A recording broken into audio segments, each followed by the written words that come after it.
Hello everyone, I am Rajiv Ranjan. Welcome to my channel. I hope you all are good. I am also good. Okay. Today we are going to discuss about how to compare different countries और states. आज हम लोग ये पढ़ने जा रहे हैं कि कैसे कंपेयर करना है कि different countries और states के बारे में. ठीक है. In the previous video lecture, I was discussed national development. हमने पिछले वीडियो में नेशनल डेवलपमेंट के बारे में क्या किया था, डिस्कस किया था. ठीक है. और वो हमारे चैनल पे अपलोड है, आप देख सकते हैं. नहीं देखा है तो अभी तक जाकर के आप देख लीजिए. ठीक है. उसके बाद नेक्स्ट जो टॉपिक्स है how to compare different countries और स्टेट्स, इसके बारे में पढ़ने जा रहे हैं. तो देखो इसमें बेसिकली बात ये है कि सम कंट्रीज आर डेवलप्ड. कुछ ऐसी कंट्रीज है जो क्या कहती है, अपने आप को डेवलप्ड कंट्री कहती है. ठीक है. और some countries are developed and other countries are underdeveloped. कुछ ऐसी कंट्रीज है जो अपने आप को क्या कहती है, अंडर डेवलप्ड कंट्री कहती है. मतलब वो कहती नहीं है, मतलब वो कहती है कि हम डेवलप्ड है, बट वो किस कैटेगरी में आती है, अंडर डेवलप्ड कंट्री में आती है. ठीक है.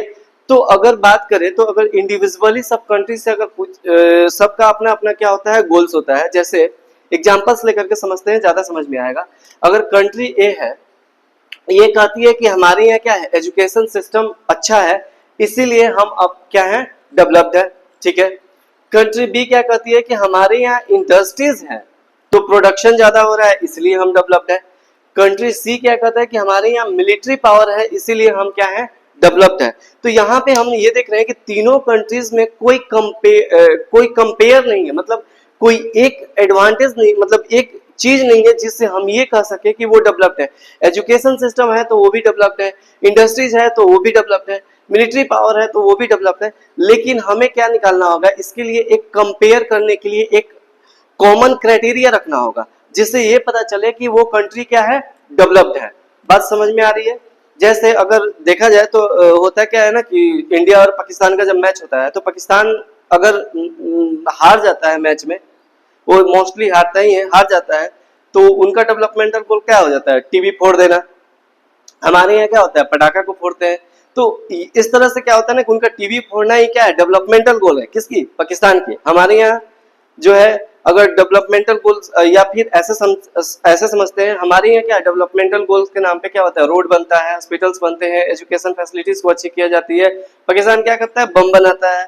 बम बना के क्या करता है, नो डाउट उसका बम उसी के कंट्री में फूट जाता है, अच्छी बात है हम लोगों के लिए. तो उसका डेवलपमेंटल गोल्स क्या है, अलग है, हमारा डेवलपमेंटल गोल्स अलग है. लेकिन एक कॉमन क्राइटेरिया होना चाहिए जिस वजह से ये पता चले कि कौन सी कंट्री ज्यादा डेवलप्ड है. बात समझ में आ गई. तो देखो यहाँ पे जैसे अगर बात करें, यूजुअली वी टेक वन और more important characteristics of the person and compare them based on these characteristics. मतलब हर कोई का कैरेक्टरिस्टिक्स क्या होता है, अलग होता है. तो उसका एक कॉमन कैरेक्टरिस्टिक्स होना चाहिए जिससे ये फाइंड आउट हो सके कि वो कंट्री क्या है, डेवलप्ड है. यहां तक समझ में आया. जैसे अगर क्लास में अगर लेते हैं, स्टूडेंट इन क्लास, अगर क्लास में अगर हम लेते हैं तो कोई ऐसा बच्चा होगा जो हेल्दी बच्चा होगा, तो हम ये नहीं कह सकते कि वो अच्छा है. कोई ऐसा बच्चा होगा जो स्पोर्ट्स में अच्छा होगा, कोई ऐसा बच्चा होगा जो क्या कहते हैं, पढ़ने में अच्छा होगा. तो जो पढ़ने में अच्छा होगा और स्पोर्ट्स में, तो उसमें कंपेयर नहीं कर सकते. उसका एक क्या होना चाहिए, एक कॉमन क्राइटेरिया होना चाहिए. बात समझ में आ गई. इसी तरह से अगर एक कंट्री की बात करें तो कंट्री की भी क्या होनी चाहिए, एक कॉमन क्राइटेरिया होना चाहिए.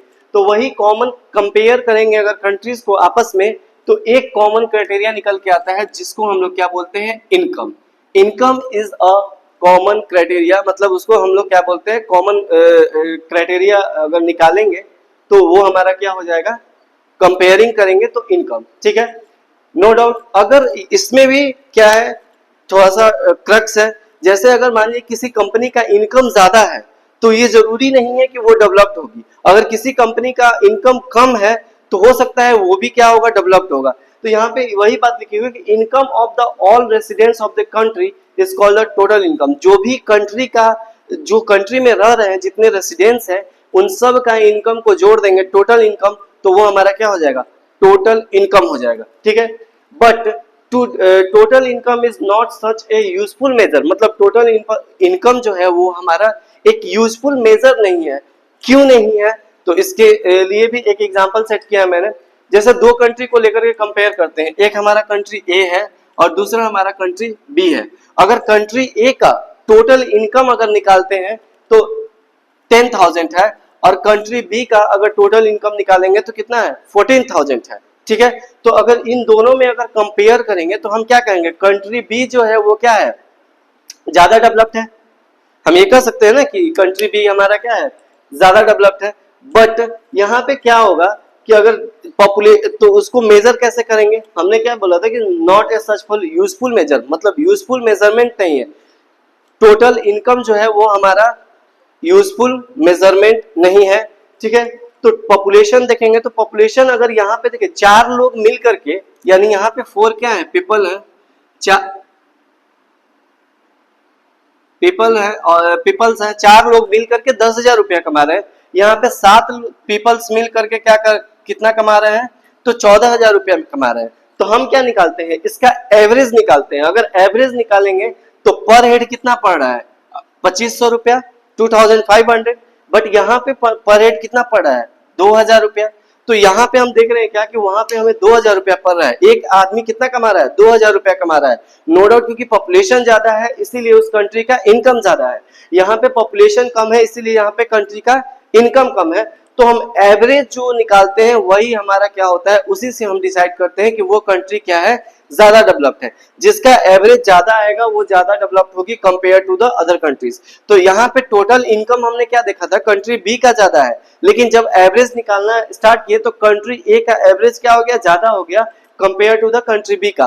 तो हम क्या कहेंगे, कंट्री ए जो है वो ज्यादा डेवलप्ड है। तो इसी तरह से हम क्या करते हैं, कंपेयर करने के लिए एवरेज इनकम को निकालते हैं। एवरेज इनकम का फॉर्मूला होता है total income divided by total population. जितना उस कंट्री का इनकम है वो टोटल इनकम में टोटल पॉपुलेशन से डिवाइड कर देंगे तो वो हमारे कंट्री का क्या निकल जाएगा, एवरेज इनकम निकल जाएगा। और इसी को हम लोग कहते हैं, it is also known as called the per capita income. मतलब पर कैपिटा इनकम जिसका जितना ज्यादा होगा वो कंट्री उतना ज्यादा डेवलप्ड होगा। यहां तक बात समझ में आई। लेकिन ये हो जाएगा कि एक अब यहाँ पे क्या हुआ कि सबने अपना अपना ये पर कैपिटा इनकम निकाल लिया। जब सब अपने पर कैपिटा इनकम निकाल लिए तो ये कैसे डिसाइड होगा कि ये हमारा इतना के ऊपर वाले डेवलप्ड है और इतने जो एवरेज इनकम है उसके नीचे वाले क्या है, अंडर डेवलप्ड है। ठीक है, तो इसके लिए वर्ल्ड डेवलपमेंट रिपोर्ट आता है जो वर्ल्ड बैंक पब्लिश करता है। नेक्स्ट वीडियो लेक्चर में उसके बारे में पढ़ेंगे। ये इस टॉपिक का समझिए कि 50% 70% मैंने बता दिया।